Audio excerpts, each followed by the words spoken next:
Olá pessoal, tudo bem com vocês? Espero que tudo bem. Sou Reno Ribeiro. Sejam todos bem-vindos a mais uma aula do nosso curso. Hoje vamos conceituar o que é compliance e o que é integridade.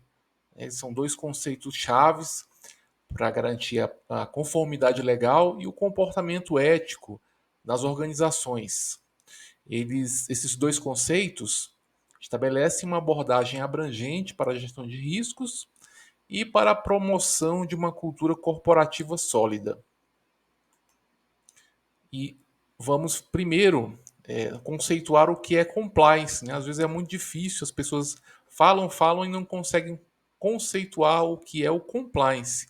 Compliance é simplesmente seguir as regras, as leis, as normas, né, internas e externas, os regulamentos que forem aplicáveis à organização, aos negócios, né? Tudo que representa seguir normas, leis, regulamentações, significa que a empresa está né? Ela está cumprindo com a legislação, então ela está atingindo o compliance.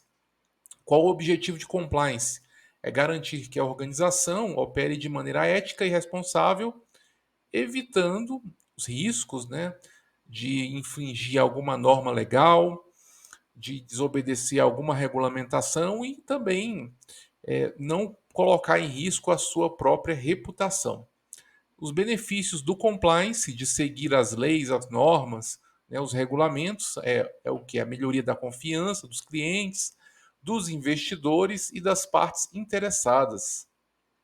E o que é integridade? Né? No setor público, não basta você seguir as normas, você tem que também ter uma cultura íntegra, né? Porque muitas vezes você pode cumprir a legislação e não está fazendo a coisa certa, né? Então o setor público optou pela, pela palavra integridade, não apenas seguir as leis, seguir as normas, mas também ter, né, altos padrões éticos e morais. Então, integridade ela refere-se à aderência a princípios éticos e morais, agindo de forma transparente, honesta, prestando contas, né, e responsabilizando-se pelas ações.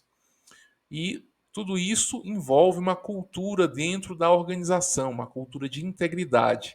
Então, uma cultura de integridade, ela promove a responsabilidade individual e também coletiva e o comportamento ético em todos os níveis da organização. Qual o impacto? A integridade ela vai fortalecer a confiança da organização, ela vai melhorar a reputação, né? Vai diminuir os riscos reputacionais na sua relação com o público, com os stakeholders, né? As partes interessadas. O que são as partes interessadas? São os outros órgãos que têm interesse nas operações no funcionamento daquela entidade. Por exemplo, o Tribunal de Contas da União, o Tribunal de Contas dos Estados, o Ministério Público, sindicatos, agências reguladoras, a CGU, vários órgãos que têm interesse no funcionamento, né, que têm interesse no funcionamento daquele organismo.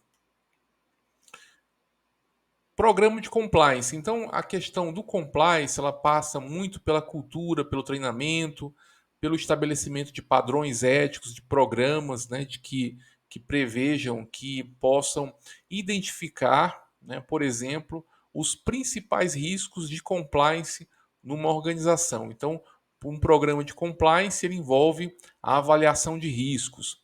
Também o que eu devo fazer se esses riscos ocorrerem, né? Eu tenho que estabelecer políticas e procedimentos claros, né, para guiar o comportamento ético em todos os níveis da organização.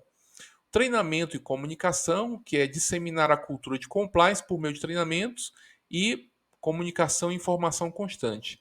Então, o programa de compliance ele passa pela gestão dos riscos de compliance em si, como é que eu vou lidar com eventos que podem alterar, né, que podem impactar no compliance, na reputação da minha empresa, na reputação da minha organização.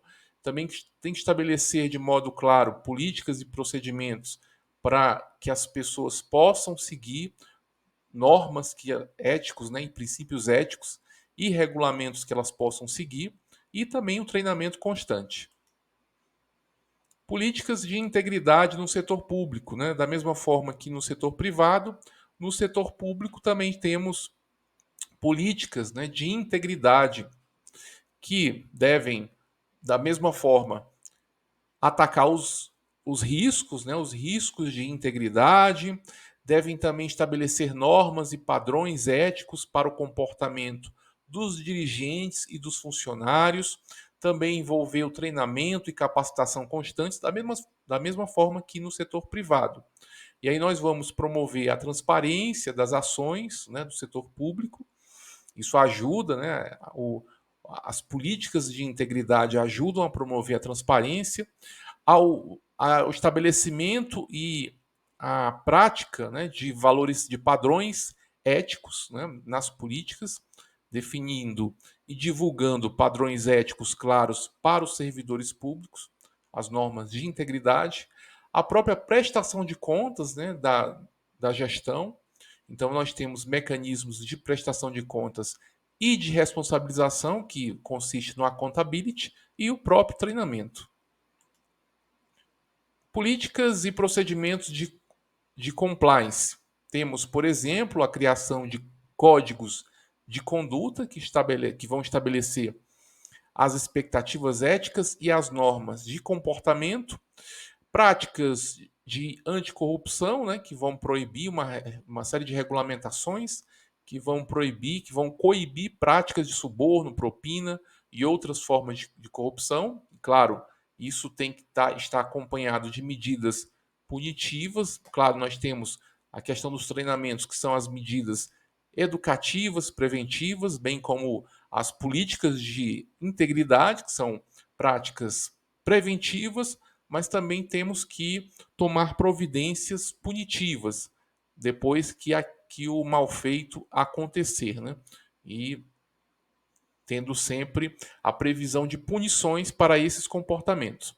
O canal de denúncias, a criação e a manutenção de canais de denúncias e o tratamento dessas denúncias também é muito importante, ou seja, permitir que o público e que os funcionários e que outras pessoas interessadas possam reportar, possam informar violações aos princípios éticos e à integridade. Também a questão da política de brindes, né, que você estabelece que você deve ter um limite de valor para brindes a autoridades, né, estabelecendo limites e diretrizes para o recebimento de presentes e questões de hospitalidade, etc. Isso já existe uma regulamentação federal estabelecendo esses limites para o qual você pode presentear uma autoridade. E também passa tudo isso pelo treinamento e conscientização constante, né, de forma que você possa criar uma cultura de compliance, ou seja, comunicar a importância do compliance e da integridade a todos os colaboradores, oferecer um treinamento contínuo, com programas de treinamento regulares para manter a equipe atualizada e avaliação da eficácia para que você possa monitorar a eficácia do treinamento e ajustar o, a sua, o seu treinamento ou a sua política ou as suas providências sempre que necessário.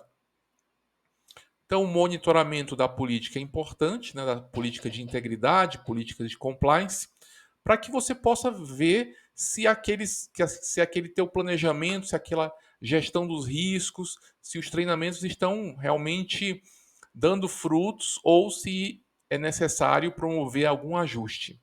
Então, monitoramento você também pode fazer por meio de auditorias, relatório de incidentes e fazer também a gestão de indicadores, a gestão de desempenho para a questão do compliance, para os riscos de compliance e se a integridade, né, isso vale tanto para o compliance como para a integridade. A análise dos dados, identificando tendências, padrões, riscos emergentes, né, às vezes um desvio que está acontecendo em determinadas contas, né, isso vai gerar um padrão, é necessário identificar isso com análise dos dados e também identificar oportunidades de melhorias. e a própria melhoria contínua, que consiste em ajustar políticas, procedimentos e treinamentos com base naquilo que foi obtido, com base nos resultados.